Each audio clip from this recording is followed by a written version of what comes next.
मेरे भाई भगवान के प्रिय भक्तों, जीवन में 3 महापुरुषों के आशीर्वाद होना बहुत आवश्यक है।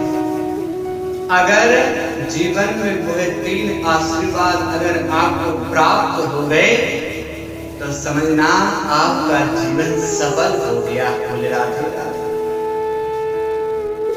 जिंदगी में कौन कौन से 3 आशीर्वाद? सबसे प्रथम माँ,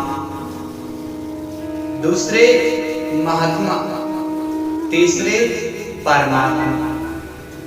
माँ बचपन को सवाल देती है, माँ बचपन को निखार देती है। माँ अपने बालक के बचपन में कितने लाड़ प्यार से सवाल करके रखती है, कितने प्रेम पूर्वक से अपने बच्चे का पूर्ण पालन करती है। माँ जब बड़ा होता है, 21-22 साल का, पढ़ाई लिखाई करता जवान हो जाता है पुत्र, फिर उसको जरूरत पड़ती है किसकी? महात्मा की, अपने गुरुदेव भगवान की। अगर गुरुदेव भगवान का आशीर्वाद उसको प्राप्त होगा तो गुरुदेव भगवान सुंदर उपदेश करके, सुंदर अपने ज्ञान के द्वारा उसको सही रास्ता दिखलाएंगे, जिससे जीवन पर्यंत वह धर्म की ध्वजा से कभी हटेगा नहीं, वह अपने माता पिता का कभी अपमान नहीं करेगा। इसलिए बचपन में माँ, जवानी में महात्मा, इसके बाद में तीसरे कौन है? परमात्मा। जब बुढ़ापा आता है ना भैया, तो यह बुढ़ापा बिगड़ ना पाए, इसलिए परमात्मा का हाथ पकड़ लो। अब परमात्मा की प्राप्ति कैसे होगी? संसार से मन को हटा लो। संसार के रिश्तेदार, जो रिश्ते नाते हैं, उन सबसे अपने मन को हटा लो। पोता पोती से मन को हटा करके चारपाई पर लेटकर या बैठ करके बस भगवान का नाम जपो, नाम जपो, नाम जपो। जब आपको इन तीनों के आशीर्वाद प्राप्त हो जाएंगे तो अवश्य आपका जीवन सफल और मंगलमय हो जाएगा। राधे राधे। क्योंकि जब बुढ़ापा लगता है और हमारे कदम लड़खड़ाने लग जाते हैं, हम चल नहीं पाते, आंखों से दिखाई नहीं देता है, मुंह से सही से बोल नहीं पाते, रोटी चबा नहीं पाते, और फिर भी घर परिवार में फंसे रहते हैं, बाहर नहीं निकलते, भगवान का भजन नहीं करते, तो बहुत तकलीफ होती है, बहुत कष्ट होता है। इसीलिए इस कष्ट को दूर करने के लिए बहुत सरल उपाय है। क्या? नाम संकीर्तन सर्व पाप प्रणाशनम। हरि नाम संकीर्तन, नाम संकीर्तनम यस्या सर्व पाप प्रणाशनम। भगवान का नाम हर प्रकार से कल्याण करता है। चाहे हंसते हुए गाओ या रोते हुए गाइए, या नाचते हुए गाइए या सोते हुए गाइए, भगवान का नाम तो कल्याणकारी ही है। इसीलिए जीवन में 3 आशीर्वाद होना बहुत जरूरी है। देखो, अगर आपके घर में अतिथि सत्कार होता है तो आपका घर एक किस्म से तीर्थ कहा गया है। अगर किसी के घर में अतिथि स्वागत सत्कार होता है तो वह घर तीर्थ से कम नहीं माना जाता। और जो अपने अतिथि का स्वागत सम्मान करते हैं, विधि विधान से उनको भोजन इत्यादि करते हैं, और कहा गया है अगर हमारे घर में कोई अतिथि आ जाए, अगर हम अमृत ही क्यों नहीं पान कर रहे हो तो वह अमृत अकेले नहीं पीना चाहिए। अतिथि को भी थोड़ा सा अमृत पान कराओगे, तभी आपके ऊपर भगवान की कृपा होगी, भगवान प्रसन्न होंगे। अतिथि देवो भव। अतिथि देवताओं के समान होते हैं।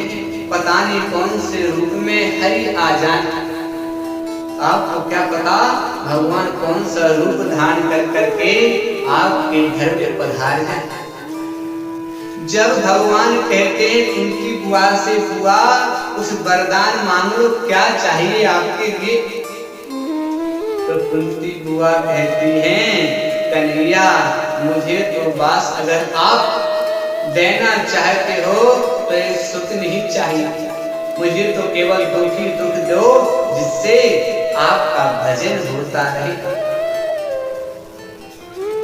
कहते हैं दुख में सुमिरन सब करे, सुख सुख में करे नहीं कोई, जो सुख में सुमिरन करे तो दुख काहे कोई। दुख में सुमिरन सब करे, सुख में करे न कोई, जो सुख में सुमिरन करे। भैया समझ रहे ना, जो दुख में जो सुख में सुमिरन करें तो दुख काहे कोई। अरे जीवन मिला है तो जीवन में सुख दुख तो आते रहेंगे, लेकिन परमात्मा को याद करना कभी मत भूलना। जब कष्ट आते हैं तो भगवान का बड़ा भजन होता है, बड़े अनुष्ठान करवाते हैं, बड़े बड़े ब्राह्मणों के लिए बुलाते हैं कि ब्राह्मण देवताओं बड़ा कष्ट आ गया है, बहुत दुखी है, व्यापार नहीं चल रहा, बिजनेस नहीं चल रहा है, आप कुछ पूजा पाठ कीजिए ना। ऐसा सुख आता है तब सबके लिए आप भूल जाते हो, दुख आता है कि सबको याद करने लग जाते हो। यह तो बहुत गलत बात है, बहुत गलत बात है, क्योंकि सुख भी मुझे प्यारे हैं। उनकी बुआ कहती हैं सुख भी मुझे प्यारे हैं, दुख भी मुझे प्यारे हैं, छोड़ूं किसे मैं काना, दोनों ही तुम्हारे हैं। कुंती बुआ कहती है कि सब हे गोविंद हे मुरारी, सुख और दुख आपके ही हैं, तो इनको हम कैसे छोड़ दें, कैसे हम सुख के आधीन बन जाएं। दुख नहीं आएगा तो पता कैसे चलेगा कि सुख क्या होता है। तेरे फूलों से भी प्यार, तेरे कांटों से भी प्यार, और जो तू देना चाहे दाता दे दे, तेरे फूलों से भी प्यार। अरे भगवान आपके फूल से भी प्यार है और आपके कांटों से भी प्यार है। कांटों की रक्षा फूल करते हैं, फूल बहुत नाजुक होते हैं। इसी प्रकार से सुख दुख तो एक ना एक दिन दूर हो ही जाते हैं। जीवन में सुख दुख तो आते ही रहते हैं। इन सुख दुख से अगर आपको पार पाना है तो हरि नाम संकीर्तन करना, भगवान की याद करना, गोविंद की याद करना, तो आपका कल्याण हो जाएगा। देखो जीवन में भगवान की कृपा कैसे प्राप्त होगी, जब हम सत्संग में जाएंगे, जो हम कथा भागवत श्रवण करेंगे, तब हमारा इस संसार सागर से कल्याण होगा।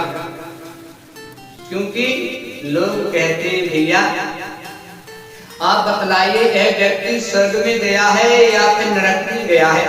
तो मैंने कहा भैया अगर आप जानना चाहते हो कि यह व्यक्ति स्वर्ग में गया है या नरक में गया है, तो आप सब यात्रा में सम्मिलित हो जाइए।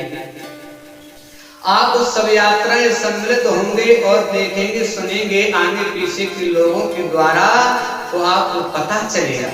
क्या चलेगा?